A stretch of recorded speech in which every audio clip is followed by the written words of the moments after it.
Chapter 5. It was on a dreary night of November that I beheld the accomplishment of my toils. With an anxiety that almost amounted to agony, I collected the instruments of life around me, that I might infuse a spark of being into the lifeless thing that lay at my feet. It was already 1 in the morning.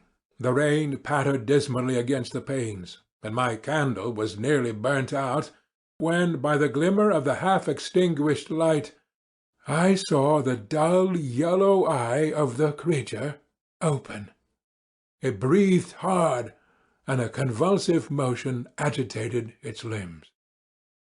How can I describe my emotions at this catastrophe, or how delineate the wretch whom with such infinite pains and care I had endeavoured to form? His limbs were in proportion, and I had selected his features as beautiful. Beautiful! Great God! His yellow skin scarcely covered the work of muscles and arteries beneath. His hair was of a lustrous black and flowing, his teeth of a pearly whiteness. But these luxuriances only formed a more horrid contrast with his watery eyes, that seemed almost of the same colour as the dun white sockets in which they were set, his shrivelled complexion and straight black lips. The different accidents of life are not so changeable as the feelings of human nature. I had worked hard for nearly 2 years for the sole purpose of infusing life into an inanimate body. For this I had deprived myself of rest and health. I had desired it with an ardour that far exceeded moderation. But now that I had finished, the beauty of the dream vanished, and breathless horror and disgust filled my heart. Unable to endure the aspect of the being I had created, I rushed out of the room, and continued a long time traversing my bedchamber, unable to compose my mind to sleep. At length lassitude succeeded to the tumult I had before endured, and I threw myself on the bed in my clothes, endeavouring to seek a few moments of forgetfulness. But it was in vain. I slept, indeed, but I was disturbed by the wildest dreams. I thought I saw Elizabeth, in the bloom of health, walking in the streets of Ingolstadt. Delighted and surprised, I embraced her, but as I imprinted the first kiss on her lips, they became livid with the hue of death. Her features appeared to change, and I thought that I had the corpse of my dead mother in my arms. A shroud enveloped her form, and I saw the grave-worms crawling in the folds of the flannel. I started from my sleep with horror. A cold dew covered my forehead, my teeth chattered, and every limb became convulsed. When, by the dim and yellow light of the moon, as it forced its way through the window-shutters, I beheld the wretch, the miserable monster whom I had created. He held up the curtain of the bed, and his eyes, if eyes they may be called, were fixed on me. His jaws opened, and he muttered some inarticulate sounds, while a grin wrinkled his cheeks. He might have spoken, but I did not hear. One hand was stretched out, seemingly to detain me, but I escaped and rushed downstairs. I took refuge in the courtyard belonging to the house which I inhabited, where I remained during the rest of the night, walking up and down in the greatest agitation, listening attentively, catching and fearing each sound, as if it were to announce the approach of the demoniacal corpse to which I had so miserably given life. Oh, no mortal could support the horror of that countenance. A mummy again endued with animation could not be so hideous as that wretch. I had gazed on him while unfinished. He was ugly then, but when those muscles and joints were rendered capable of motion, it became a thing such as even Dante could not have conceived. I passed the night wretchedly. Sometimes my pulse beat so quickly and hardly that I felt the palpitation of every artery. At others I nearly sank to the ground through languor and extreme weakness. Mingled with this horror, I felt the bitterness of disappointment.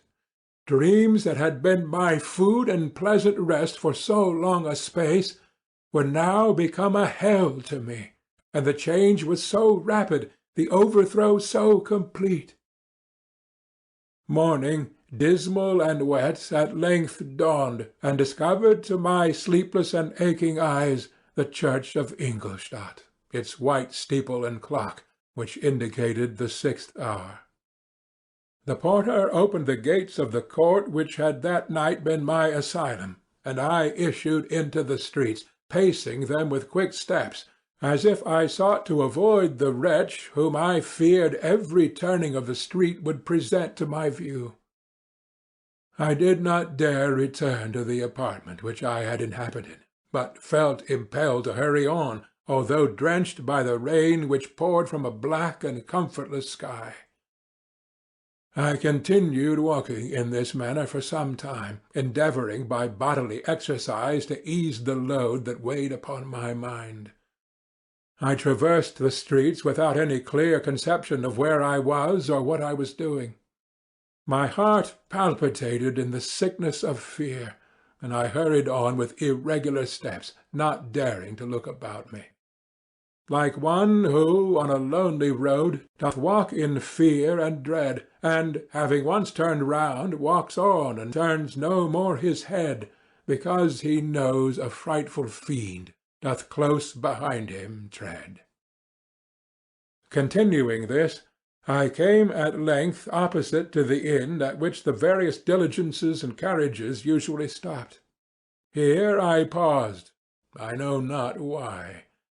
But I remained some minutes with my eyes fixed on a coach that was coming towards me from the other end of the street. As it drew nearer, I observed that it was the Swiss diligence.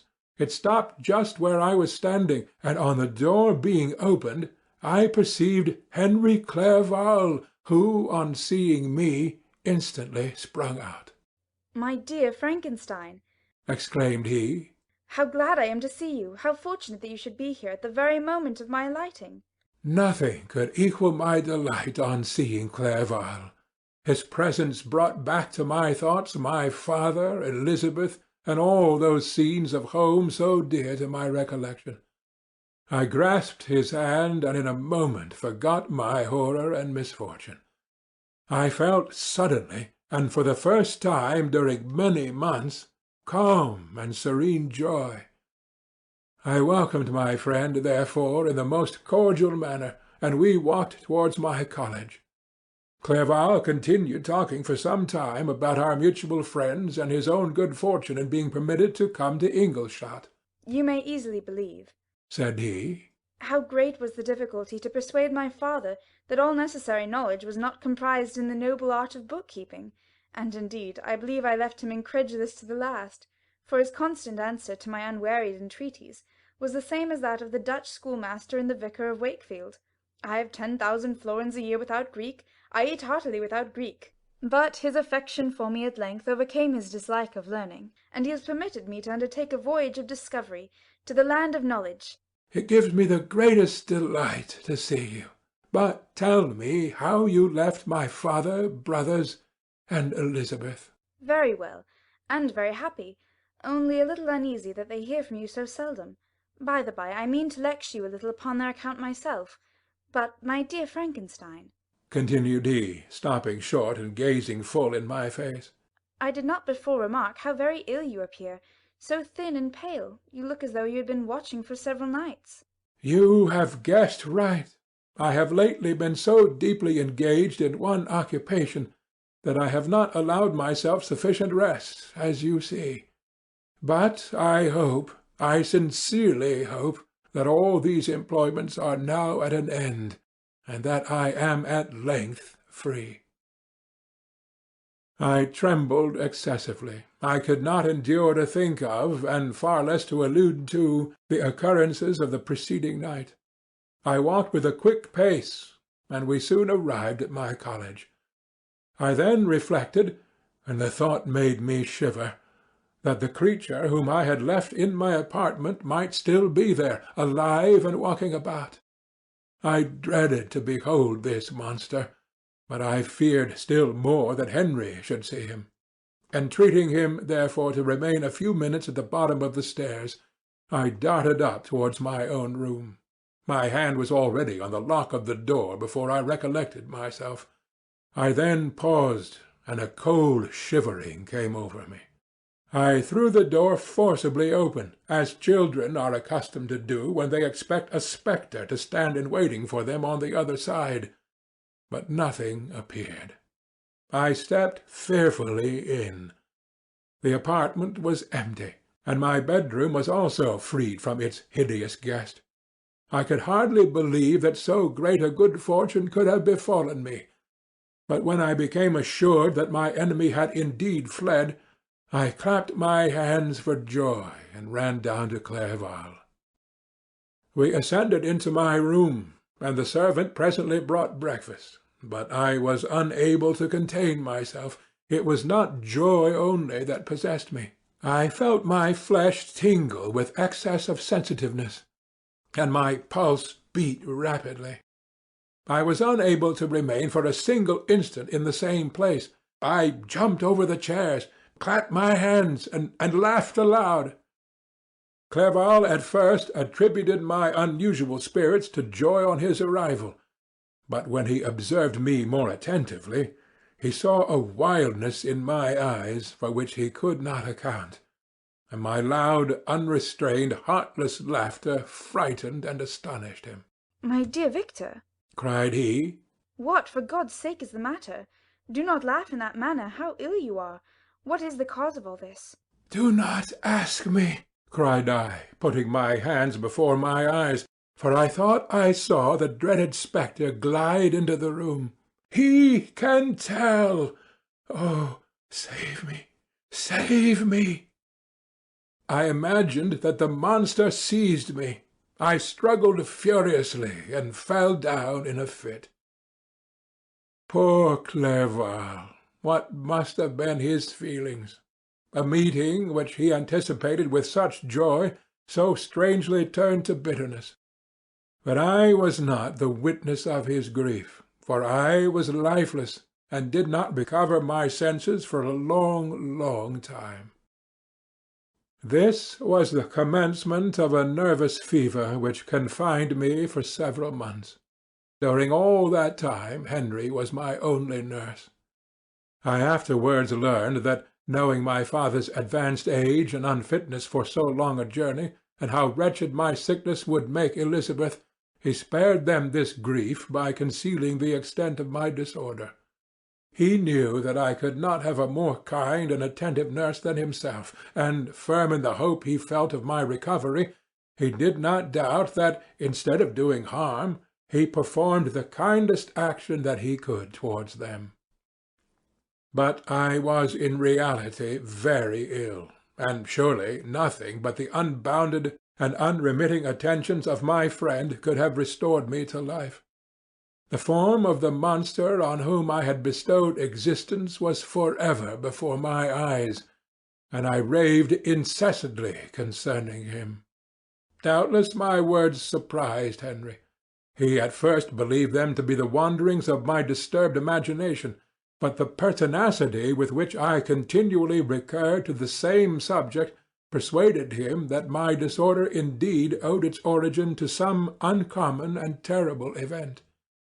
By very slow degrees, and with frequent relapses that alarmed and grieved my friend, I recovered. I remembered the first time I became capable of observing outward objects with any kind of pleasure. I perceived that the fallen leaves had disappeared, and that the young buds were shooting forth from the trees that shaded my window. It was a divine spring, and the season contributed greatly to my convalescence. I felt also sentiments of joy and affection revive in my bosom. My gloom disappeared, and in a short time I became as cheerful as before I was attacked by the fatal passion. "Dearest Clerval," exclaimed I, "how kind, how very good you are to me! This whole winter, instead of being spent in study, as you promised yourself, has been consumed in my sick-room. How shall I ever repay you? I feel the greatest remorse for the disappointment of which I have been the occasion. But you will forgive me." You will repay me entirely if you do not discompose yourself, but get well as fast as you can. And since you appear in such good spirits, I may speak to you on one subject, may I not? I trembled. One subject! What could it be? Could he allude to an object on whom I dared not even think? Compose yourself, said Clerval, who observed my change of colour. I will not mention it if it agitates you, but your father and cousin would be very happy if they received a letter from you in your own handwriting.